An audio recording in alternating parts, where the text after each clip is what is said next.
CH-36 मेरी little wife पर सिर्फ मेरा हक है, बचपन से ही गुड़िया के लिए ओवर पजेसिव है। अंश जैसे रूही के पास्ट के बारे में बता रहा था वैसे वैसे उन सभी के चेहरे का रंग बदल रहा था। वही रुद्राक्ष के चेहरे के तो एक्सप्रेशन हद से ज्यादा डार्क हो गए थे। उसे आलोक और सरल पर हद से ज्यादा गुस्सा आ रहा था कि बचपन से ही उसे जानवरों की तरह ट्रीट किया, लेकिन वह इस बात का बदला उन्हें तिल तिल कर मार कर लेगा। अंश रूही के पास्ट के बारे में बता रहा था, उसे वक्त का पता ही नहीं चला कि बताते बताते कितना वक्त बीत गया है। उसने रुद्राक्ष की तरफ देखकर कहा, और आपको पता है भाई, वह आज भी अपनी खड़ूस को याद करती है, आज भी अपने रुद्र को याद करती है, वह हम में से किसी को भी नहीं भूली है। मैं बहुत ज्यादा खुश हूँ जब जाना उठेगी और उसे पता चलेगा कि जिन्हें वह बचपन से ढूंढ रही है वह उसके आसपास ही है। उसका परिवार, उसकी रियल फैमिली, उसका खड़ूस, उसके भाइयों, उसका अंशु, सभी उसके पास मौजूद है, तो वह कितनी खुश हो जाएगी। मैं तो बस अब जल्दी से जाना के उठने का वेट कर रहा हूँ। रुद्राक्ष को तो जैसे किसी चीज की सुधर ही नहीं रही थी। वह अपनी बेंच पर एकदम फ्रिज हुआ बैठा था। उसे समझ ही नहीं आ रहा था कि उसकी रूह, उसकी अपनी रूह अब उसके पास है, वह भी उसकी लिटिल वाइफ, इसका लिटिल रैबिट बनकर। उसे इस बात पर बिल्कुल भी विश्वास नहीं हो रहा था कि उसके सालों का इंतजार खत्म हो गया, उसकी सालों की बेचैनी खत्म हो गई। अब उसकी लिटिल वाइफ हमेशा हमेशा के लिए उसके पास है, जिसे वह हर वक्त याद करता था। अब वह उसे महसूस कर सकता था। सभी बहुत ज्यादा खुश थे कि अब रूही, उनकी अपनी रूही उनके पास है। अब सभी उसके उठने का वेट कर रहे थे ताकि यह खुशखबरी वह उन्हें दे सके। लेकिन कहते हैं ना, हमारे सोचने से क्या होता है, होता वही है जो किस्मत में लिखा होता है। आरव ने अंश की तरफ देखकर एक साइड होते हुए पूछा, लेकिन छोटे, ये सब तुझे कैसे पता, तू इतना डिटेल में कैसे जानता है? आरव की बात सुनकर अंश ने हंसते हुए कहा, इतना तो मैं जानता हूँ, आप क्या सोचते हैं मुझे इतना भी नहीं पता, मैं बहुत इंटेलिजेंट हूँ। राघव ने अंश की बात सुनकर उसकी तरफ अजीब तरह से देखते हुए कहा, अबे जा, तू बहुत इंटेलिजेंट है, आया बात खुद की तारीफ करने वाला, साफ साफ बता तुझे कैसे पता चला कि यही मेरी छोटी है, मेरी गुड़िया, मेरी नन्ही सी परी। राघव की बात सुनकर कोई कुछ कहता उससे पहले ही आरव ने उसके कंधे पर मरते हुए कहा, अबे क्या मेरी मेरी लगा रखा है, वह मेरी भी गुड़िया है, इसीलिए अकेले खुद की कहना बंद कर, मैं तुझसे बड़ा हूं तो गुड़िया पर सबसे ज्यादा हक मेरा होगा। तभी अंश ने उन दोनों के बीच में बोलते हुए कहा, अरे यार, सबसे पहले मुझे पता चला था तो सबसे ज्यादा हक मेरा होगा। आप सभी को मैंने ही बताया है, तो इसलिए आप इस बात पर लड़ाई बंद कीजिए। रही बात मुझे जाना के बारे में सब कुछ जानने की, तो राधा आंटी की डायरी में सब कुछ लिखा हुआ था, इसलिए मैंने एक दिन वह डायरी पढ़ी थी जिससे मुझे सब कुछ पता चल गया। फिर क्या था, उन तीनों की आपस में बहस शुरू हो गई कि रूही पर सबसे ज्यादा हक किसका है। उन तीनों में से सभी रूही पर अपना अपना हक ज्यादा बता रहे थे। आरव ने कहा, मैं बड़ा हूँ इसलिए ज्यादा हक मेरा है। राघव ने कहा, मैं छोटा हूँ इसलिए ज्यादा हक मेरा है। तभी अंश ने बीच में कहा, अरे यार, ऐसे कैसे, पहले मुझे पता चला था इसलिए सबसे ज्यादा हक मेरा है। वह तीनों इसी बात पर बहस कर रहे थे कि रूही उठने के बाद सबसे ज्यादा हक किसका होगा। वह तीनों किसी जिद्दी बच्चे की तरह लड़ाई कर रहे थे जो कि अपने खिलौने के लिए लड़ाई करते हैं। उन तीनों की बहस बंद होने की वजह और भी ज्यादा बढ़ती जा रही थी। वही रुद्राक्ष, जो इतनी देर से चुपचाप अपने ही ख्यालों में गुम था, वह उनकी आवाज सुनकर अपनी सेंस में वापस आया। वह उन लोगों से बहुत ज्यादा इरिटेट हो गया था। उसने उनकी तरफ देखकर चिल्लाते हुए कहा, सेटअप, चुप, एकदम चुप। रुद्राक्ष की चिल्लाने की आवाज सुनकर वह तीनों एकदम चुप हो गए। अभी वहां पर एकदम पिक ड्रॉप साइलेंस फैला हुआ था। तभी रुद्राक्ष ने उन सभी की तरफ देखकर कहा, रैबिट पर सबसे ज्यादा हक मेरा होगा, क्योंकि ना ही अब वह तुम्हारी गुड़िया है और ना ही तुम्हारी जाना रहे, अब मेरी लिटिल वाइफ है, इसलिए उसे अपना कहना बंद करो। वह सिर्फ मेरी है और मुझे बिल्कुल भी बर्दाश्त नहीं कि कोई उसे अपना कहे। अगर तुम चाहते कि मैं तुम्हें रैबिट से मिलने दूं तो उसे अपना कहना बंद करो। रुद्राक्ष की बात सुनकर उन तीनों का मुंह बन गया। उन तीनों ने एक साथ धीरे से कहा, हूँ जल्लाद कहीं का, गुड़िया बचपन से ही इसे खड़ूस सही बुलाती है, ये सच में शैतान है, हो गया इसका पजेसिवनेस चालू, बचपन से ही गुड़िया को लेकर कुछ ज्यादा ही और प्रोटेक्टिव है, यहाँ तक कि हमें भी हाथ नहीं लगने देता, पता नहीं इसका क्या होगा। रुद्राक्ष ने उन सब की तरफ देखकर कहा, मुझे कोस लिया हो तो चुपचाप जाकर डॉक्टर को बुलाकर लाओ, मैं जल्दी से जल्दी रैबिट को होश में देखना चाहता हूँ। रुद्राक्ष की बात उन सभी को सही लगी, क्योंकि सुबह से शाम हो गई थी, अभी तक रूही को होश नहीं आया था, इसलिए राघव और अंश डॉक्टर को बुलाने चले गए। कुछ ही देर में राघव और अंश डॉक्टरों की पूरी टीम लेकर वहां पहुंच गए थे। डॉक्टरों की टीम तो पहले ही रुद्राक्ष को वहां देखकर बेचारे डर से थर-थर कांप रही थी। वह बस भगवान से यही दुआ कर रहे थे, रूही जो कोई भी है वह ठीक हो जाए, वरना उन सब की खैर नहीं, उन्हें ठीक करने वाला शायद डॉक्टर इस धरती पर पैदा ही ना हुआ हो। डॉक्टरों की टीम ने आते ही रुद्राक्ष को ग्रीट किया और अंदर रूही को चेक करने के लिए चले गए। करीब आधे घंटे बाद रूही का एग्जामिनेशन करने के बाद वह बाहर आए तो डॉक्टरों की टीम के सिर में रुद्राक्ष की तरफ देखकर डरते हुए कहा, किंग, अभी हम मैडम के बारे में कुछ नहीं कह सकते जब तक उन्हें होश नहीं आ जाता हो, सामने के बाद ही हम बता सकते हैं, इसीलिए हमें उनके होश में आने का वेट करना पड़ेगा। रुद्राक्ष ने कुछ नहीं कहा तो डॉक्टरों की टीम वहां से 9-2-11 हो गई, जैसे कि उनके पीछे कोई पागल कुत्ता पड़ा हूं। अंश और राघव उन दोनों के लिए कॉफी लेकर आए, लेकिन रुद्राक्ष ने कुछ भी लेने से मना कर दिया, यहाँ तक कि उसने सुबह से पानी भी नहीं पिया था। उन तीनों के बहुत समझाने पर भी रुद्राक्ष ने कुछ नहीं लिया, इसलिए उन तीनों ने भी ज्यादा बहस करना ठीक नहीं समझा। उन्हें अच्छे से पता था रूही रुद्राक्ष के लिए क्या मायने रखती है, क्योंकि रूही की वजह से रुद्राक्ष आज इतना कठोर और हैवान बन चुका था, जिसे सारी दुनिया शैतान का कर बुलाती थी। उसे कोई फर्क नहीं पड़ता, बल्कि उसे खुशी होती थी। वह बहुत ही क्रूर, हरकत, बेरहम, बेदर्द बन गया था। आर बादशाह माफिया किंग के नाम से जानते थे। वह इतने सालों में कभी भी अच्छे से नहीं सोया, हर वक्त बेचैनी में रहता था, जैसे कि रूही अपने साथ साथ उसकी नींद, सुकून और चैन सब कुछ ले गई हो। लेकिन अब उसके पास रूही मौजूद थी, लेकिन वक्त की बात है कब तक मौजूद थी ये किसी को नहीं पता था। आज रूही के बर्थडे के दिन रहे, अपना पूरा दिन बंद कमरे में बिता देता था रूही की यादों के सहारे, इसीलिए आज भी वह अपने कमरे में मौजूद था, रूही की यादों के पास, उसकी खुद की रूह के पास। उसने ही रूही का नाम निकला था रुद्राक्ष, रूही आर और बाद में उसने ही रूही का नाम रूह निकला था, रुद्र की रूह।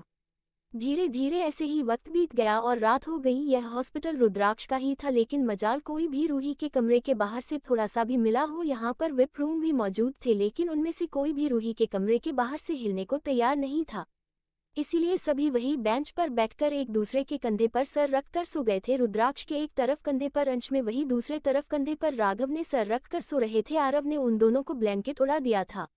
रुद्राक्ष ने उन्हें अच्छे से होल्ड करके रखा था कि वह गिर न जाए। वहीं आरव ने बेंच के हैंडल से अपना सर लगाकर वही सो गया, लेकिन रुद्राक्ष की आंखों से नींद कोसों दूर थी। नींद तो उसे वैसे भी नहीं आती थी, लेकिन आज खुशी, बेचैनी, हर चीजों से एक साथ हो रही थी।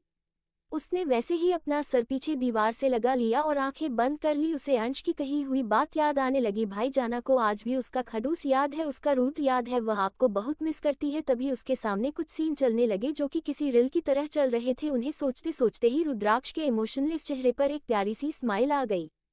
फ्लैशबैक, एक खूबसूरत से विला के बड़े से गार्डन में कुछ लोग मौजूद थे जो बैठकर चाय पी रहे थे, जिसमें 2 सेम एज के कपल बैठे हुए थे। वहीं एक ज्यादा एज बुजुर्ग बैठा हुआ था। यह और कोई नहीं, रुद्राक्ष के दादाजी और उसके मम्मी पापा। वही दूसरा कपल आरव के मम्मी पापा थे। इन दोनों के पापा और मम्मी आपस में अच्छे दोस्त थे, जिस वजह से लगभग ये सभी एक साथ ही रहते थे। दादाजी इन दोनों को ही बराबर प्यार करते थे और दोनों को ही अपना बेटा मानते थे। वहीं उनके सामने उसे गार्डन में 5 बच्चे खेल रहे थे, हालांकि 4 ही खेल रहे थे। एक जो वह बिना किसी भाव से उन सभी को देख रहा था और अपने हाथों में लैपटॉप लिए वहीं बैठकर उसमें कुछ कर रहा था। 4 लड़के और एक लड़की थी। यह और कोई नहीं, अंश, राघव, रुद्राक्ष, आरव और रूही थे। रुद्राक्ष और आरव की एज सेम थी, राघव और अंश की एज भी सेम थी। वही रूही उनमें सबसे छोटी थी। रुद्राक्ष और आरव की एज 12-13 साल थी। वही अंश और राघव की एज लगभग 9 साल थी। वही रूही की एज लगभग 5 साल थी। रुद्राक्ष शुरू से ही एरोगेंट स्वभाव का था, वह ज्यादा किसी से बातें नहीं करता था, इसीलिए वह बैठकर अपने लैपटॉप में अपना काम कर रहा था। वहीं आरव, अंश, रूही और राघव गार्डन में पकड़म पकड़ाई खेल रहे थे। सभी उन सभी को देखकर खुश थे। तभी दौड़ते दौड़ते रूही वहीं गार्डन में गिर गई। ये देखकर सब बहुत ज्यादा परेशान हो गए। कोई कुछ करता उससे पहले ही रुद्राक्ष, जिसकी एक नज़र लैपटॉप पर वहीं दूसरी नज़र रूही पर ही मौजूद थी, उसने जैसे ही देखा कि रूही गिर गई, उसने झट से अपना लैपटॉप साइड में रखा, वही दौड़ते हुए रूही के पास गया। रुद्राक्ष, तुमने मुझे कैसे? घुटनों के बाल बैठ रूही को अपनी गोद में उठाकर वही गोद में लेकर बैठ गया। उसने रूही के हाथों और पैरों को साफ किया जिन पर मिट्टी लग चुकी थी। सभी बस रुद्राक्ष की तरफ ही देख रहे थे, क्योंकि सभी को पता था रुद्राक्ष को किसी से कोई फर्क नहीं पड़ता, सिर्फ रूही को छोड़कर। मिट्टी साफ करने के बाद रुद्राक्ष ने रूही को डांटे हुए कहा, रूही ये क्या हरकत थी? आपसे कितनी बार कहा है आराम से खेला कीजिए, लेकिन आप मेरी कोई भी बात नहीं मानती। अभी ज्यादा चोट लग जाती तो आप अपना बिल्कुल भी ध्यान नहीं रखते। रुद्राक्ष की डांट सुनकर रूही ने अपनी आंखें गोल गोल करते हुए होठों का पाउट बनाकर अपनी तोतली सी आवाज में रुद्राक्ष से कहा, आप है हमारा ध्यान रखने के लिए, इसीलिए हमें अपना ध्यान रखने की जरूरत है। चोट नहीं लगी इसलिए आप हमें मत डांटिए। रुद्राक्ष रूही को ऐसे ही लेकर यहाँ पर सभी लोग बैठे थे वहां पर गया और रूही को ऐसे ही गोद में लेकर बैठ गया। वह चारों भी उन सभी के पास आ गई और उनकी गोद में चढ़कर बैठ गए। रूही अभी भी रुद्राक्ष की गोद में ही बैठी थी। तभी रूही की मम्मी ने रुद्राक्ष और रूही को ऐसे देखकर रुद्राक्ष से पूछा, रुद्र तुमने रूही का नाम रूह क्यों रख दिया? तुमने ही तो उसका नाम रूही रखा था। तभी रुद्राक्ष ने उन सभी की तरफ देखकर बताया कि उसने रूही का नाम रूह क्यों रख दिया। वही रुद्राक्ष का जवाब सुनकर और उसके चेहरे के भाव देखकर एक पल के लिए तो सभी सदमे में ही चले गए थे, क्योंकि रुद्राक्ष ने जो जवाब दिया था वह उसकी उम्र के हिसाब से बहुत ही बड़ा था। यादों में ना ढूंढो हमें, मन में हम बस जाएंगे। तमन्ना हो अगर मिलने की, हाथ रखो दिल पर, हर धड़कन में हम मिल जाएंगे। हेलो फ्रेंड्स, तो आप सभी को क्या लगता है कि आखिर ऐसा क्या जवाब दिया रुद्राक्ष में, और आखिर क्यों रुद्राक्ष ने रूही का नाम रूह रख दिया? वही रुद्राक्ष का जवाब सुनकर सभी सदमे में क्यों चले गए? आप लोगों को ये स्टोरी पसंद आ रही है तो इस स्टोरी को लाइक करें और शेयर करें। मेरे चैनल को सब्सक्राइब करना ना भूलें। Thank you for listening. Bye bye.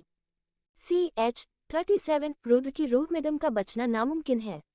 Ruhi की मम्मी ने रुद्राक्ष और रूही को ऐसे देखकर रुद्राक्ष से पूछा, रुद्र तुमने रूही का नाम रूह क्यों रख दिया? तुमने ही तो उसका नाम रूही रखा था, और अगर रख भी दिया तो तुम हमें रूही को उसे नाम से बुलाने क्यों नहीं देते? रूही के मम्मी की बात सुनकर सभी गौर से रुद्राक्ष के चेहरे की तरफ देखने लगी, क्योंकि यह बात सही थी। रुद्राक्ष किसी को भी रूही को रूह नाम से नहीं बुलाने देता था, जबकि वह खुद हमेशा उसे रूही बुलाता था।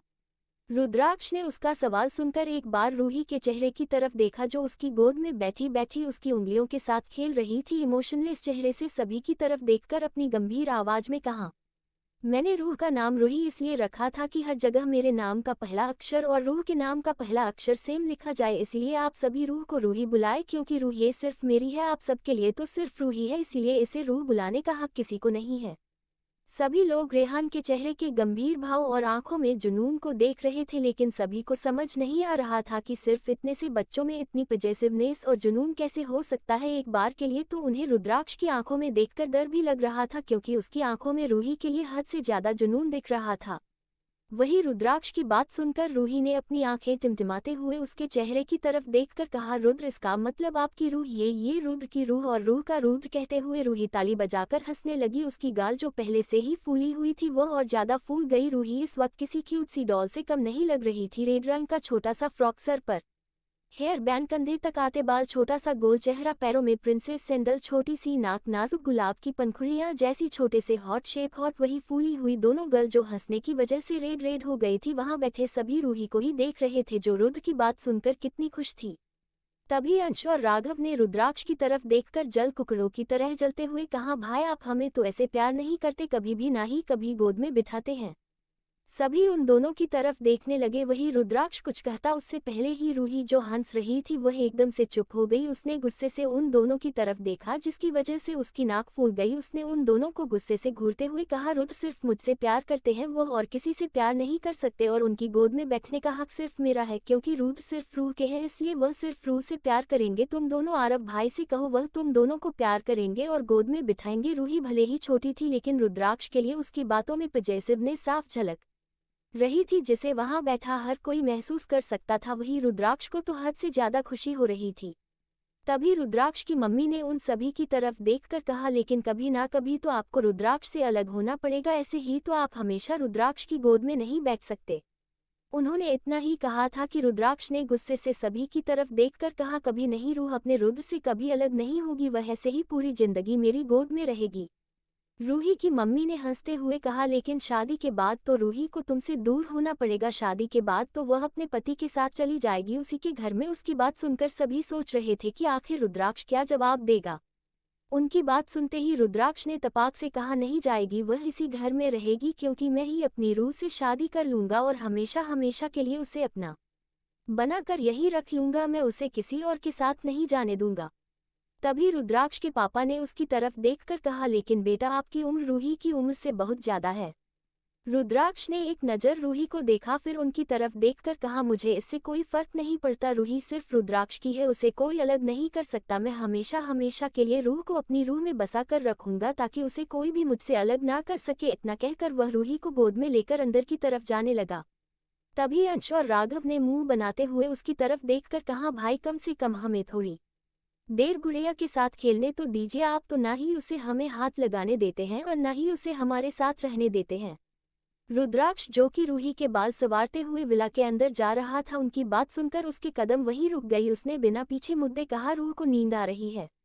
और वह थक चुकी है, इसलिए मैं उसे सुलाने लेकर जा रहा हूँ और तुम्हें उसे हाथ लगाने की अपने साथ रखने की कोई ज़रूरत नहीं है, उसके लिए मैं काफ़ी हूँ। ये कहकर वह बिना किसी की बात सुन अंदर चला गया। रुद्राक्ष की बातों में रूही के लिए ऑब्सेशन पजेसिवनेस जुनून साफ झलक रहा था, जो शायद वक्त के साथ बढ़ता ही जाएगा।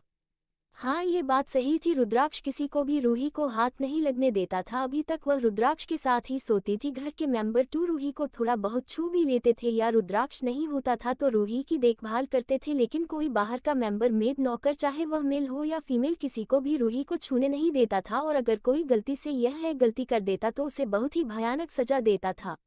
रुद्राक्ष के अंदर जाते हैं वह सभी एक दूसरे का चेहरा देखने लगे, क्योंकि वहां बैठे हर एक इंसान के दिमाग में रुद्राक्ष की कही हुई बातें चल रही थी।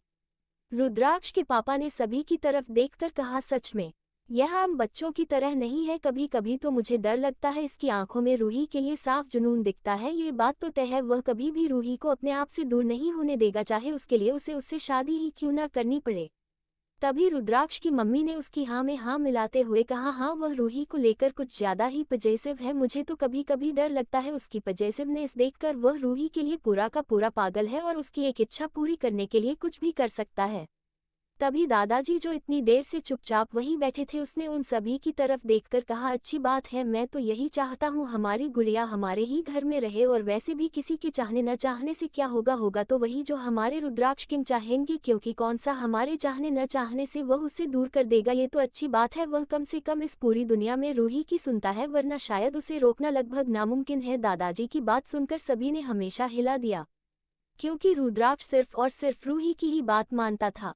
वही आरव ने झट से दादाजी की बात सुनकर सभी की तरफ देखकर कहा, दादाजी, होगा वही जो वह शैतान चाहेगा और हमारी छोटी शैतान कहेगी, इसीलिए आप टेंशन मत लीजिए, आपके बस की बात नहीं है, इसीलिए बड़ी आप टेंशन मत लीजिए, आपका पोता आपकी नहीं सुनने वाला, ज्यादा टेंशन लेने की वजह से आप और ज्यादा बुद्ध दिखने लगेंगे। आरव की बात सुनकर सभी ने अपना सर हिला दिया, क्योंकि सभी जानते थे ये कभी नहीं बदल सकता, लेकिन आरव की बात सही थी, होगा वही जो रूही कहेगी और रुद्राक्ष चाहेगा। Flashback and present time. Rudraksh ने आंखें खोलकर देखी तो सुबह हो चुकी थी। रुद्राक्ष पुरानी यादों में इतना खो चुका था कि उसे महसूस ही नहीं हुआ कि कब इतना टाइम हो गया और सुबह हो गई। उसने उन तीनों को जगाया और डॉक्टर से रूही को चेक करने के लिए कहा। डॉक्टरों की पूरी टीम कुछ ही वक्त बाद रूही के रूम के बाहर खड़ी थी। रुद्राक्ष का ऑर्डर मिलते ही वह रूही का एग्जामिनेशन करने के लिए अंदर चले गए। वह चारों बाहर खड़े होकर उनके आने का वेट कर रहे थे, क्योंकि उन्हें रूही को सच्चाई भी तो बतानी थी। रूही कितनी खुश होती है जानकर कि उसका परिवार मिल चुका है, उसका रुद्र मिल चुका है। करीब आधे घंटे बाद डॉक्टरों की पूरी टीम रूम से बाहर निकाल कर आई। वहीं सीनियर डॉक्टर के चेहरे पर डर की लकीरें खींची हुई थी। उसे समझ नहीं आ रहा था कि वह उन लोगों को कैसे बताएं। पहले ही रुद्राक्ष का पारा हाई था और रुद्राक्ष के गुस्से के बारे में कौन नहीं जानता था कि वह इस दुनिया का सबसे बेरहम इंसान है, बेरहमी की दुनिया का बादशाह है। उसे उन लोगों को ऊपर पहुंचने में 1 मिनट का टाइम नहीं लगेगा, इसीलिए सभी डॉक्टर डर से कांप रहे थे। कई देर उन्हें कुछ ना बोलना देखकर रुद्राक्ष ने अपनी कड़कती हुई आवाज में उनकी तरफ देखकर पूछा, रैबिट की तबीयत कैसी है, उसे होश कब आएगा, हमें उसे मिलना है। डॉक्टर्स तो बेचारे पहले ही डरे हुए थे। रुद्राक्ष की ऐसी आवाज सुनकर और भी ज्यादा कांपने लगे। तभी उनमें से हिम्मत करके सीनियर डॉक्टर आगे आए और अपनी नजरें झुकाकर हकलाते हुए रुद्राक्ष से कहा कि किंग, वह मैडम को अभी तक होश नहीं आया है, शायद उनका बचना नामुमकिन है। हमने अपनी तरफ से पूरी कोशिश की, लेकिन शायद उनके जीने की इच्छा ही खत्म हो चुकी है। वह नहीं जीना चाहती, जिस वजह से वह खुद भी सरवाइव नहीं कर रही है, इसलिए शायद उनके पास ज्यादा देर नहीं। डॉक्टर ने इतना ही कहा था कि रुद्राक्ष ने आगे बढ़कर गुस्से से कैपते हुए उसका गला पकड़ दिया और उसे ऊपर उठा दिया। वह डॉक्टर हाथ पर मरने लगा, क्योंकि उसे सांस नहीं आ रहा था। वही उसकी हालत देखकर सभी डॉक्टर पीछे खिसक गई। रुद्राक्ष का चेहरा इस वक्त गुस्से से बिल्कुल काला पड़ चुका था, उसकी आंखें हाथ से ज्यादा लाल थी। उसने अपने दूसरे हाथ से अपनी पॉकेट से गन निकाली और उन सभी डॉक्टरों की तरफ तान दी। सभी बस भगवान से दुआ कर रहे थे कि किसी तरह आज वह बच जाए तो वह ये डॉक्टरी ही छोड़ देंगे। रुद्राक्ष को इतने गुस्से में देखकर आरव, अंश और राघव ने जल्दी से उसके हाथ से डॉक्टर को छुड़वाया। वह डॉक्टर धड़ाम से जमीन पर गिर गए और खांसते हुए लंबी लंबी सांसें लेने लगा। आरव ने उसके कंधे पर हाथ रखकर कहा, रुद्राक्ष शांत हो जा, डॉक्टर ने इतना कहा है कि गुड़िया खुद सरवाइव नहीं करना चाहती, हमें किसी भी तरह गुड़िया के जीने की इच्छा को जागना होगा ताकि वह होश में आ सके, इसीलिए पहले गुड़िया के बारे में सोच, उसके बाद अपना गुस्सा निकाल देना। आरव की बात सुनकर रुद्राक्ष बिना कुछ बोले रूही के इमरजेंसी वार्ड का गेट खोलकर अंदर चला गया। उसने गेट को अंदर से लॉक कर लिया। बाहर किसी को भी कुछ समझ नहीं आ रहा था। वही डॉक्टर भी वार्ड के बाहर ही खड़े थे। अंश, राघव और आरव वहीं पर बैठ गई, लेकिन उन्हें इस बात का यकीन था कि रुद्राक्ष रूही को कुछ नहीं होने देगा। रुद्राक्ष ने अंदर जाते ही रूही को देखा, जिसके शरीर पर काफी चोटों के निशान थे। वह बिल्कुल बेजान सी बेड पर पड़ी हुई थी। उसकी मासूम सा चेहरा पूरी तरीके से मुरझा गया था और पीला पड़ चुका था। रुद्राक्ष धीरे धीरे रूही के पास में गया और उसके बेड पर ही साइड में बैठ गया। उसने आगे बढ़कर रूही के माथे पर किस किया और उसके एक हाथ को अपने हाथ में लेकर उससे कहने लगा। रुद्राक्ष की बातें सुनकर रूही, जो कि बिल्कुल बेजान सी हो गई थी, जिसने जीने की आस ही छोड़ दी थी, जो खुद नहीं जीना चाहती थी, उसने धीरे धीरे अपने हाथ हिलाए। उसकी हार्ट बीट नॉर्मल तरीके से चलने लगी। चांद कहूँ तो छुप जाओगे, ख्वाब कहूँ तो टूट जाओगे, गुलाब कहूँ तो बिखर जाओगे, दोस्त कहूँ तो बिछड़ जाओगे, चलो आपका नाम जिंदगी रख दूँ, मौत से पहले तो नहीं छोड़ कर जाओगे। हेलो फ्रेंड्स, तो आप सभी को क्या लगता है आखिर ऐसा क्या कहा रुद्राक्ष में, जिससे रूही में जो जीने की आस तक छोड़ दी थी वह होश में आने लगी, जिसके लिए डॉक्टर में जवाब दे दिया था। रुद्राक्ष की बात सुनते ही वह होश में आने लगी। तो आखिर क्या कहा रुद्राक्ष ने रूही से? CH38 रुद्र की रूह को प्यार मिलेगा, शादी के बाद मुझे हबी बुलाओगी नहीं खडूस। रुद्राक्ष ने अंदर जाते ही रूही को देखा, जिसके शरीर पर काफी चोटों के निशान थे। वह बिल्कुल बेजान सी बेड पर पड़ी हुई थी। उसकी मासूम सा चेहरा पूरी तरीके से मुरझा गया था और पीला पड़ चुका था। रुद्राक्ष धीरे धीरे रूही के पास में गया और उसके बेड पर ही साइड में बैठ गया। उसने आगे बढ़कर रूही के माथे पर किस किया। उसके एक हाथ को अपने हाथ में लेकर और दूसरे से उसके सर को सहलाने लगा। रुद्राक्ष एक तक रूही के चेहरे को देख रहा था। उसने ऐसे ही देखते हुए रूही से कहा, रैबिट उठो ना, देखो तुम्हारा खडूस, तुम्हारा रुद्रा तुम्हारे पास है। इतने सालों बाद अभी अभी तो तुम मुझे मिली हो, ऐसे ही मुझे छोड़कर नहीं जा सकती। खडूस नाम लेते ही उसके दिमाग में कुछ धुंधली धुंधली यादें आ गई। फ्लैशबैक। रुद्राक्ष और रूही इस वक्त रुद्राक्ष के कमरे में मौजूद थे, जो कि बहुत ही आलीशान कमरा था। रूही इस वक्त रुद्राक्ष के किंग साइज बेड पर रुद्राक्ष के पेट पर सो रही थी, या ये कहीं की बैठी हुई थी। रूही को रुद्राक्ष की कही हुई बात याद आने लगी। उसने अपनी तोतली आवाज में उससे पूछा, रुद्र क्या तुम सच में मुझसे शादी करके हमेशा अपने पास रखोगे? मैं भी हमेशा तुम्हारे साथ रहना चाहती हूँ। रुद्राक्ष ने धीरे से रूही की नाक पर टेप करते हुए कहा, हाँ मैं हमेशा तुम्हें अपने पास रखूंगा और शादी तो तुम्हें मुझसे ही करनी है, इसलिए मुझसे दूर जाने का सवाल ही पैदा नहीं होता। ये बताओ तुम शादी के बाद मुझे क्या बुलाओगी? रूही ने बहुत देर सोचने के बाद खुश होते हुए रुद्राक्ष की तरफ देखकर कहा, और क्या रुद्र बुलाऊंगी? रुद्राक्ष ने अपनी आंखें चढ़ाते हुए उससे कहा, शादी के बाद भी तुम अपने पति का नाम लेकर बुलाओगी? ये तो अच्छी बात नहीं है ना। मम्मी कभी पापा का नाम लेकर बुलाती है, वह दोनों भी तो हस्बैंड वाइफ है। रूही को रुद्राक्ष की बात सही लगी। उसने कभी भी अपनी मम्मी को अपने पापा का नाम लेते हुए नहीं सुना था, इसलिए उसने रुद्राक्ष से पूछा, तो तुम ही बताओ मैं तुम्हें क्या कहकर बुलाऊं? रुद्राक्ष ने धीरे से उसकी गाल खींचते हुए कहा, तुम मुझे हबी बुलाना। अच्छा, एक बार मुझे हबी बुलाकर दिखाओ। रुद्राक्ष की बात सुनकर रूही ने नाक फुलाते हुए उससे कहा, कभी नहीं, मैं आपको हबी नहीं बुलाऊंगी, क्योंकि आप हर वक्त गुस्से में रहते हैं, किसी से भी अच्छे से बात नहीं करते, इसलिए मैं तो आपको खडूस बुलाऊंगी। रुद्राक्ष ने उसके दोनों गाल खींचते हुए कहा, अपने हस्बैंड को खडूस कौन बुलाता है? रूही उसकी चेस्ट से लग गई और पूरी तरीके से उसके ऊपर ही लेते हुए उससे कहा, मैं बुलाती हूँ रुद्र की रूह में, तो आपको रुद्र ही बुलाऊंगी, और जब आप मुझ पर गुस्सा करेंगे तब मैं आपको खडूस बुलाऊंगी। इसी के साथ रुद्राक्ष ने उसकी माथे पर किस करते हुए कहा, अच्छा, और जब मैं तुम्हें प्यार करूंगा तो मुझे क्या बुलाओगी? रूही ने अपनी आंखें मटकाते हुए कहा, तब मैं अपने जो कहा वह बुलाऊंगी। अगर आपको मेरे मुंह से अपने लिए हबी सुनना है तो आपको हमेशा मुझसे प्यार करना पड़ेगा। रुद्राक्ष ने उसके सर को सहलाते हुए कहा, ओके जान, फिर तो मैं शादी के बाद आपको हमेशा प्यार करूंगा, जिससे आप मुझे हबी बुलाए। लेकिन मुझे आपके दोनों नाम की पसंद आया। आप मुझे खडूस बुला सकती है, लेकिन सिर्फ आप ही, क्योंकि यह हक सिर्फ आपके पास है। Flashback and present time. Rudraksh ने रूही के बालों को सहलाते हुए कहा, रूह उठो ना, देखो तुम मुझे चाहे खडूस बुला लेना या फिर रुद्र, एक बार तुम उठ जाओ। मैं तुमसे कहा था ना कि मैं शादी के बाद तुम्हें बहुत प्यार करूंगा। अभी तो मैं तुम्हें प्यार भी नहीं किया, अभी तो तुम्हें मेरी सच्चाई भी नहीं पता, अभी तक तो तुमने मुझे हबी भी नहीं बुलाया, इसलिए उठ जाओ ना। देखो सभी बहुत परेशान हैं, तुम्हें पता है दादाजी को जब इस बात का पता चलेगा वह कितनी खुश हो जाएंगे, इसलिए अब और मत डराओ, उठ जाओ, अभी तो मैं तुम्हें पाया है, इतनी जल्दी वापस नहीं खो सकता। रुद्राक्ष लगातार रूही से बातें कर रहा था लेकिन उसकी बातों का रूही पर कोई असर नहीं हो रहा था। रुद्राक्ष ने आगे बढ़कर रूही के माथे पर किस उसके माथे से अपना माथा जोड़कर कहा, उठ जाओ ना रुद्र की रूह, देखो तुम्हारा रुद्र तुम्हारे पास है, रूह का रुद्र और रुद्र की रूह यही तो कहती थी तुम हमेशा, तो फिर ऐसे मुझे अकेला छोड़कर कैसे जा सकती हो, उठ जाओ।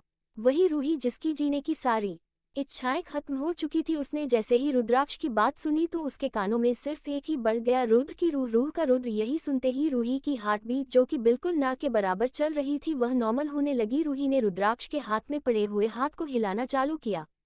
रुद्राक्ष ने जब रूही को मूवमेंट करते हुए देखा तो वह जल्दी से उससे दूर हुआ। उसने रूही की तरफ देखा जो धीरे धीरे अपनी आंखें फड़फड़ा रही थी। रूही ने 2-3 बार अपनी आंखें खोली और बंद की क्योंकि उसे साफ नहीं दिखाई दे रहा था। 2-3 बार ऐसे करने के बाद उसने अपनी आंखें खोलकर सामने देखा तो उसे बिल्कुल साफ साफ दिख रहा था। उसके सामने रुद्राक्ष बैठा हुआ था। रूही एक तक उसे देखने लगी जैसे समझने की कोशिश कर रही हो कि अभी जो उसने वर्ड सुने वह सच में किसी ने कहे थे या फिर वह एक सपना देख रही थी। वही रुद्राक्ष रूही को होश में आया हुआ देखकर बहुत ज्यादा खुश हुआ। उसने आगे बढ़कर रूही के माथे पर किस किया, उसकी दोनों आंखों पर किस किया और उसकी दोनों गालों पर किस करके उसके हाथ को पकड़कर वहीं बैठ गया जैसे वह अपने आप को यकीन दिला रहा है कि इस बार उसकी रूह उसे छोड़कर नहीं गई। वही रूही तो जैसे कुछ और ही सुनना चाहती थी लेकिन रुद्राक्ष रूही को देखकर बहुत ज्यादा खुश हो गया। उसके मुंह से कुछ बोलते ही नहीं बन रहा था, वह बस एक तक लगातार रूही को देखे जा रहा था। रूही ने थोड़ी देर इंतजार किया लेकिन जब रुद्राक्ष ने कुछ नहीं कहा तो उसने अपने टूटे हुए शब्दों में रुद्राक्ष से कहा, काका क्या आपने, मैं बेहोश थी तब कुछ कहा था। रुद्राक्ष ने उसकी बात समझते हुए उससे पूछा, क्या तुमने कुछ सुना था। रूही ने ना में सर हिलाते हुए कहा, नहीं कुछ नहीं, बस ऐसे ही पूछ रही थी। रुद्राक्ष को पता था रूही अभी भी उसे डर रही है इसीलिए वह ऐसा कह रही है। उसने उसकी आंखों में जागते हुए कहा, क्या तुम दोबारा सुनना चाहती हो। रूही ने मासूमियत में अपना सर हम हिला दिया। रुद्राक्ष में गौर से रूही के चेहरे को देखते हुए कहा, यही कि तुमने बहुत वक्त मिस कर लिया, बहुत कुछ झेल लिया, अब प्यार की बारी है। अब सिर्फ रुद्र की रूह को प्यार मिलेगा जैसा बचपन में उसे चाहिए था, तभी तो वह अपने रुद्र को हबी बुलाएगी, वरना तो वह मुझे खड़ूस ही रहेगी जो हर वक्त उसे पर गुस्सा करता है। अब जल्दी से रूह को ठीक भी तो होना पड़ेगा। वही रुद्राक्ष की यह सारी बातें सुनकर रूही को बचपन की सारी यादें आ गई। वह तो वैसे भी अपने खड़ूस को बहुत मिस करती थी जो कि उसे एक खरोच भी नहीं लगने देता था। रूही की आंखों में आंसू आ गई थी। उसने रोते हुए रुद्राक्ष की तरफ देखकर कहा, इसका मतलब क्या आप, लेकिन रूही से आगे कुछ बोला ही नहीं जा रहा था। रुद्राक्ष ने उसके आंसू पहुंचने हुए कहा, हाँ रूह तुम्हारा, रुद्रा तुम्हारा खड़ूस है, तुम्हारे सामने है। मुझे पता है बहुत सी मिसअंडरस्टैंडिंग के चलते मुझसे गलती हुई है लेकिन अब नहीं, अब मैं अपनी रूह को अपनी जान से भी ज्यादा संभाल कर रखूंगा ताकि किसी की नज़र भी उस तक ना पहुंच पाए। रुद्राक्ष की बात पूरी होते ही रूही ने हिम्मत करके उठ के गले लग गई। वह जोर जोर से रोने लगी क्योंकि इतने सालों से वह किसी इंसान को तो ढूंढ रही थी जो पूरी दुनिया से हमेशा उसे बचा कर रखता था, जो किसी की नजरें भी उसे तक नहीं पहुंचने देता था। लेकिन वक्त हालात ने रूही को इतना टॉर्चर सहने पर मजबूर कर दिया। रुद्राक्ष की बात सुनकर तो रूही यह भी भूल गई थी कि रुद्राक्ष में खुद भी उसे कितना टॉर्चर किया था बिना किसी गलती के। उसे सिर्फ इस वक्त ये याद था कि जिसकी तलाश में वह इतने सालों तक भटक रही थी वह शख्स के सामने मौजूद था। रूही ने रुद्राक्ष को इतना कस के गले लगाया हुआ, अगर उसकी पकड़ थोड़ी सी भी ढीली हुई तो रुद्राक्ष से छोड़कर भाग जाएगा। ये बात रुद्राक्ष भी महसूस कर पा रहा था। रुद्राक्ष ने रूही के सर को सहलाते की कहा, बस बच्चा, बहुत सह लिया तुमने अभी, और नहीं, अब से तुम वही लाइफ की होगी जो तुम डिजर्व करती हो। तुम्हें वह प्यार मिलेगा जो इतने सालों से तुम्हें नहीं मिला। मैं अपनी प्रिंसेस को अपनी पलकों पर बिठाकर रखूंगा, उसके रुद्र की रूह अब हमेशा के लिए उसके पास रहेगी। अब जल्दी से आप ठीक हो जाओ। रूही ने ऐसे ही रोते हुए रुद्राक्ष से शिकायत करते हुए कहा, आपको पता है मैंने आपको कितना मिस किया खड़ूस, हर बार मैंने आपको मिस किया, भगवान से परे कि आप मेरे पास आ जाए, लेकिन आप कभी नहीं आए। मैं आपसे बहुत नाराज हूँ, आपसे बात नहीं करूंगी। आप इतनी लेट क्यों आए, अगर मैं मर जाती तो। रूही ने इतना ही कहा था। रुद्राक्ष ने रूही के होठों पर हाथ रख के कहा, बस बच्चा, आगे से कभी मुझे छोड़कर जाने की बात मत करना और तुम ठीक हो जाओ, उसके बाद मैं तुम्हारी सारी नाराजगी दूर कर दूंगा। और अब ये रोना बंद करो, अब से सिर्फ तुम खुश रहोगी, जो चीज़ चाहिए वह सब तुम्हें मिलेंगे। अब ये बताओ मुझे, तुम अपने भाइयों से नहीं मिलना चाहोगी क्योंकि तुम्हारे अंशु से तो तुम पहले ही मिल चुकी हो, इनफैक्ट सभी से मिल चुकी हो, लेकिन तब तुम्हें यह नहीं पता था कि सब कौन है। वह लोग तुम्हारे लिए बहुत ज़्यादा परेशान हो रहे हैं। रूही ने बड़ी सी स्माइल के साथ कहा, हाँ मैं उनसे मिलना चाहती हूँ, मैं आप सभी को बहुत मिस किया, दादाजी को भी बहुत मिस किया। रुद्राक्ष ने एक बार फिर से उसके माथे पर किस करके कहा, हम सभी ने भी आपको बहुत मिस किया और दादाजी ने भी आपको बहुत मिस किया। वह आपको देखेंगे तो खुश हो जाएंगे, लेकिन पहले आप पूरी तरीके से ठीक हो जाओ, उसके बाद हम दादू के पास चलेंगे। रूही ने आज्ञाकारी बच्चों की तरह अपना सर हमें हिलाते हुए कहा, ठीक है, लेकिन हम घर कब चलेंगे? मुझे हॉस्पिटल में रहना बिल्कुल भी अच्छा नहीं लगता। रुद्राक्ष ने उसकी नाक खींचते हुए कहा, मुझे पता है, लेकिन कुछ दिनों के लिए आपको हॉस्पिटल में ही रहना होगा। रूही में जल्दी से ना में गार्डन हिलाते हुए कहा, नहीं, हम सारी मेडिसिन टाइम पर ले लेंगे, लेकिन प्लीज घर पर चलिए। रुद्राक्ष जानता था रूही को हॉस्पिटल में बिल्कुल भी अच्छा नहीं लगता, इसलिए उसने उसके सर को सहलाते हुए कहा, हम अभी घर चलेंगे, लेकिन उससे पहले आप अपने भाई और अंश से तो मिल लीजिए, उसके बाद हम सभी घर चलेंगे। रुद्राक्ष की बात सुनकर रूही ने हाँ में गर्दन हिला दी। रुद्राक्ष ने उठकर वार्ड का गेट खुला तो वह तीन बाहर ही बेसब्री से रुद्राक्ष का इंतजार कर रहे थे। रुद्राक्ष ने उन तीनों को अंदर आने के लिए कहा। वह तीनों दौड़ते हुए अंदर आए तो रूही को देखकर सबके चेहरे पर स्माइल आ गई, क्योंकि उन्हें पता था रुद्राक्ष के होते हुए रूही को कुछ नहीं हो सकता। रूही भी अपनी भरी हुई आँख खुश दे उन सभी को देख रही थी। रूही आज बात नहीं सकती थी वह कितनी खुश है, क्योंकि आज से उसका सब कुछ मिल गया था जिसकी तलाश में वह बचपन से भटक रही थी। रुद्राक्ष भी रूही के पास आकर खड़ा हो गया था। वहीं तीनों की आंखों में भी आंसू थे। रूही ने उन्हें देखकर अपनी बाहें फैला दी, जिसकी वजह से तीनों एक साथ भी के गले लग गई। धीरे धीरे तीनों रूही से अलग हो, क्योंकि उन्हें पता था वही इस वक्त बहुत ज्यादा कमजोर है और उसे बहुत ज्यादा चोट आई है। अंश और राघव वहीं खड़े होकर देखने लगे। आरव वही रूही के पास बैठ गया। उसने एक बार फिर से रूही को गले लगाया, उसके सर को सहलाते हुए कहा, तुम्हें पता है मेरी नन्ही सी परी, मैं तुम्हें कितना मिस किया। तुम्हारे भाइयों, मैं तुम्हें कितना मिस किया। तुम्हारे जाने के बाद जैसे सभी की जिंदगी से खुशियां ही चली गई थी, लेकिन अब मेरी गुड़िया लौट आई है तो सब सही हो जाएगा, क्योंकि अब मेरी जान जो वापस आ गई है। ये कहकर वह रूही के माथे पर किस करने लगा। तभी रुद्राक्ष ने रिएक्ट किया। वही रुद्राक्ष का रिएक्शन देखकर सभी मुंह खुला रुद्राक्ष को ही देख रहे थे। सभी आंखें हैरानी से बड़ी बड़ी हो गई थी, क्योंकि रुद्राक्ष ने इतनी जल्दी रिएक्ट किया। किसी को भी कुछ समझ नहीं आया कि आखिर क्या हुआ। रूही भी एक तक रुद्राक्ष को ही देख रही थी और समझने की कोशिश कर रही थी कि रुद्राक्ष ने ऐसा क्यों किया। आप रूठ जाओ तो मेरी दुनिया अधूरी लगती है, आप मुस्कुराते दो तो हर दर्द भी मीठा लगता है। नहीं खोना चाहते हम आपको किसी भी हाल में, क्योंकि आप साथ रहो तो अधूरी सांस भी पूरी लगती है। हेलो माय डियर फ्रेंड्स, तो आप सभी को क्या लगता है, ऐसा क्या रिएक्ट किया रुद्राक्ष ने कि सभी की आंखें बड़ी बड़ी हो गई। रुद्राक्ष का रिएक्शन देखकर सभी हैरानी से उसे क्यों देख रहे थे। CH39 रुद्र की पजेसिवनेस वह सिर्फ मेरी जान है, पानीपुरी भी हल्की फुल्की है।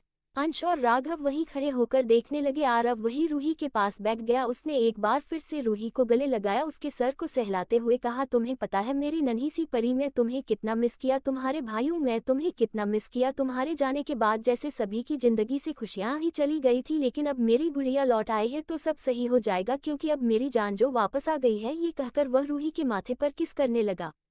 आरव के हॉट रूही के माथे को छूते उससे पहले रुद्राक्ष ने रूही को अपनी तरफ खींच लिया, जिससे रूही संभाल नहीं पाए और सीधा उसकी चेस्ट से जा लगी। रुद्राक्ष ने उसे अपनी बाहों में भर लिया। रूही पूरी तरीके से रुद्राक्ष की बाहों में छुप गई। रुद्राक्ष ने उसे अपनी बाहों में ऐसे छुपा रखा था कि कोई उसे देख भी ना पाए, छूना तो दूर की बात। रुद्राक्ष को ऐसी देखकर उन तीनों का मुंह बन गया, क्योंकि इस वक्त रुद्राक्ष रूही के लिए हद से ज्यादा पजेसिव हो रहा था। वैसे तो वह बचपन से रूही के लिए इस कदर ही पजेसिव था, वही रूही भी उसके सीने से लगी हुई यह समझने की कोशिश कर रही थी कि अभी अभी उसके साथ क्या हुआ। तभी रुद्राक्ष ने अपनी सर्द आवाज में उन सभी की तरफ देखकर कहा, जान वह सिर्फ मेरी है, तुम्हारी बहन है, इसीलिए उसे जान बोलना बंद करो। उसे हक कर लिया वही बहुत है, किस करने की कोई जरूरत नहीं है, वरना मुझसे बुरा कोई नहीं होगा। आरव ने मुंह बनाते हुए कहा, यार फिर से तेरी पजेसिवनेस चालू हो गई। इतना भी इनसिक्योर होना अच्छी बात नहीं है। तुझे रूही के भाइयों से ही जलन हो रही है यार, कम से कम हमसे तो जलन मत कर, हम उसके भाई हैं, इसलिए तुम्हें हमसे जलने की कोई जरूरत नहीं है। रुद्राक्ष ने उनकी तरफ देखकर कहा, ना ही तुम रूह को जान कहोगे और ना ही किस करोगे, तथा S final and it's my order, इसलिए चुपचाप जाकर डिस्चार्ज पेपर रेडी करवा, हम घर निकल रहे हैं। उन तीनों का मुंह बन गया, लेकिन उन तीनों ने हैरानी से रुद्राक्ष की तरफ देखकर कहा, लेकिन भाई इतनी जल्दी कैसे, अभी तो रूही को प्रॉपर ट्रीटमेंट की जरूरत है, तो हम उसे इतनी जल्दी घर कैसे ले जा सकते हैं।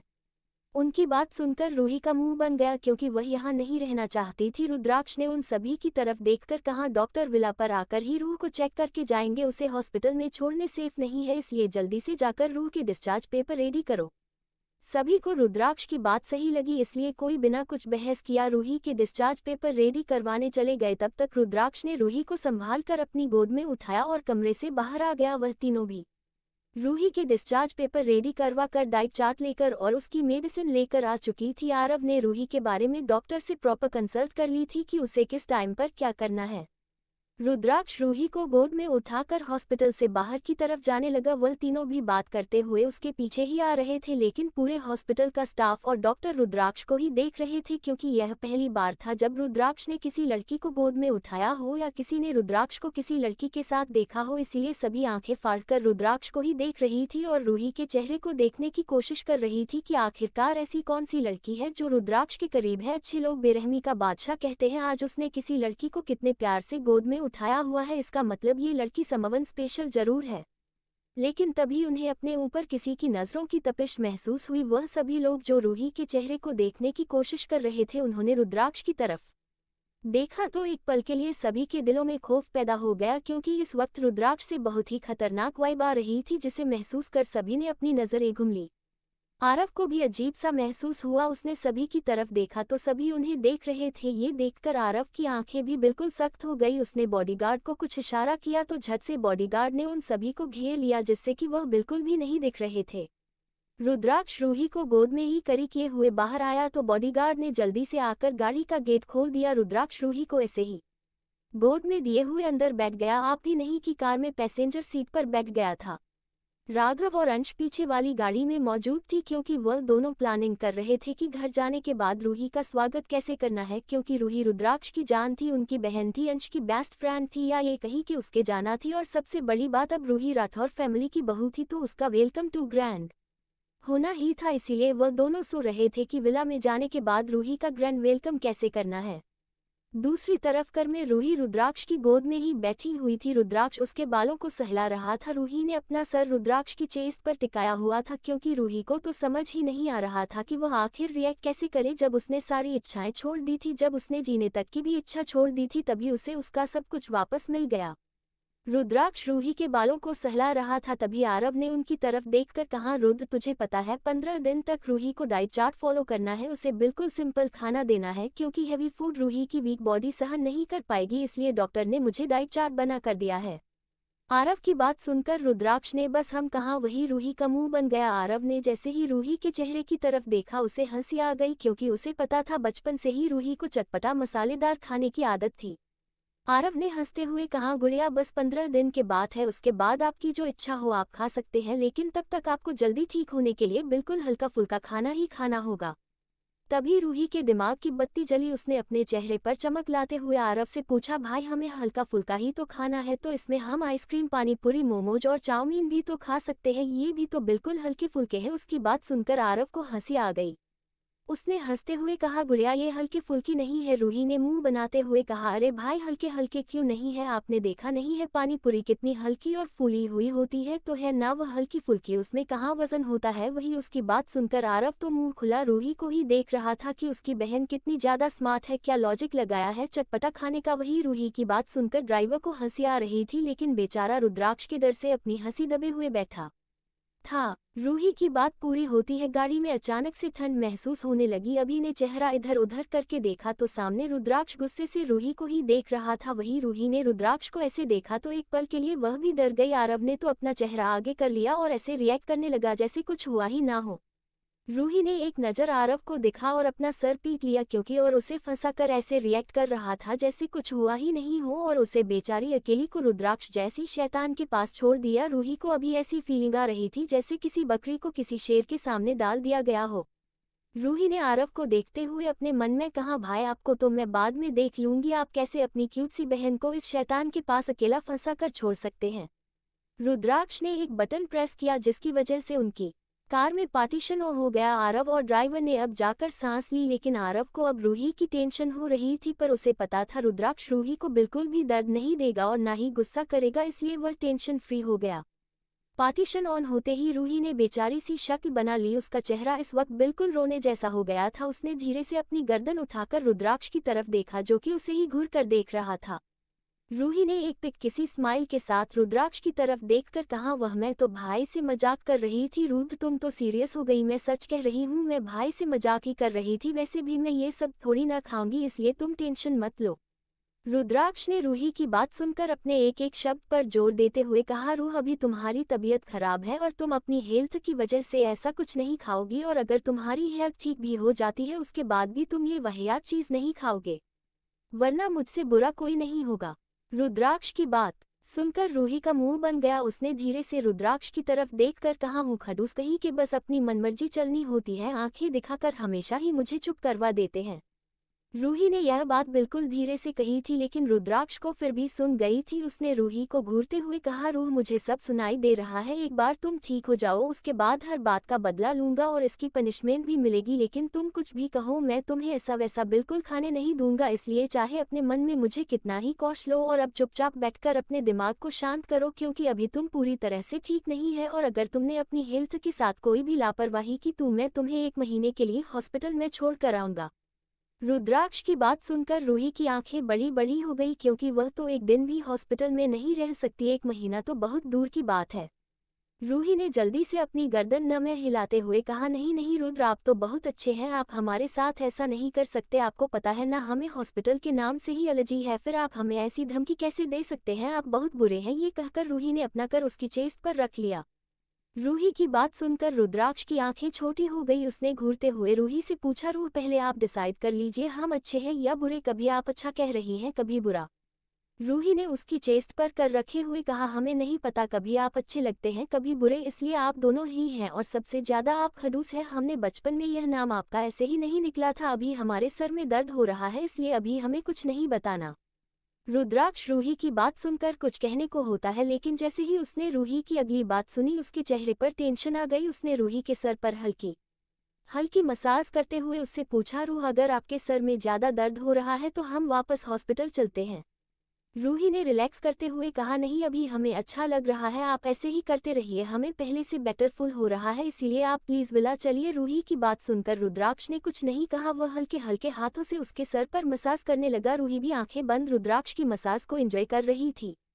करीब 1 घंटे बाद रुद्राक्ष की गाड़ियों का काफिला राठौर विला में पहुंच गया था। रुद्राक्ष की गाड़ियों को देखकर बॉडीगार्ड ने जल्दी से दरवाजा खुला। वहीं दूसरी तरफ राघव और अंश एक दूसरे से ही लड़ाई कर रही थी, या ये कहीं की बहस कर रहे थे कि रूही का वेलकम कैसे करेंगे, क्योंकि रूही की बर्थडे पार्टी भी खराब हो गई थी। वह दोनों अलग अलग थीम बता रहे थे, इसी बात पर दोनों की बहस हो रही थी। रुद्राक्ष रूही को गोद में लेकर कार से बाहर आया, आरव भी उसके पीछे पीछे आ गया था। वही अंश और राघव दोनों आपस में बहस करते हुए आ रहे थे। वह पांचों इस वक्त विला के गेट पर खड़े थे। तभी मेड ने जल्दी से दौड़कर विला का गेट खुला, और जैसे ही गेट खुला वैसे ही अंश, राघव, रूही और आरव का मुंह भी खुल गया। वह चारों हैरानी से पूरे विला को देखने लगे। वह चारों तो अपनी पलकें झपकाना भी भूल गए थे, बस लगातार पूरे विला को देखे जा रहे थे। अंश और राघव भी, जो इतनी देर से बहस कर रही थी, वह एकदम शांत हो गए। इश्क ने हमें बेनाम कर दिया, हर खुशी से हमें अनजान कर दिया। हमने तो कभी नहीं चाहा कि हमें भी मोहब्बत हो, लेकिन आपकी एक नज़र ने हमें नीलाम कर दिया। हेलो फ्रेंड्स, तो आप सभी को क्या लगता है, आखिर ऐसा क्या देख लिया उन लोगों ने विला में, जो कि वह चारों भूत बनकर एक जगह खड़े हो गई, बस अपना मुंह खोले विल को भी देखे जा रहे थे। जानने के लिए सुनते रहिए नफरत भरी सनक से जुनूनियत भरी मोहब्बत। और आप लोग लाइक बहुत कम करते हो, तो प्लीज़ लाइक ज़्यादा से ज़्यादा करें, क्योंकि जब आप लोग लाइक करते हो तो मुझे ये लगता है कि आप लोगों को ये स्टोरी पसंद आ रही है। और मेरे चैनल को सब्सक्राइब एंड शेयर करना ना भूले। Bye bye.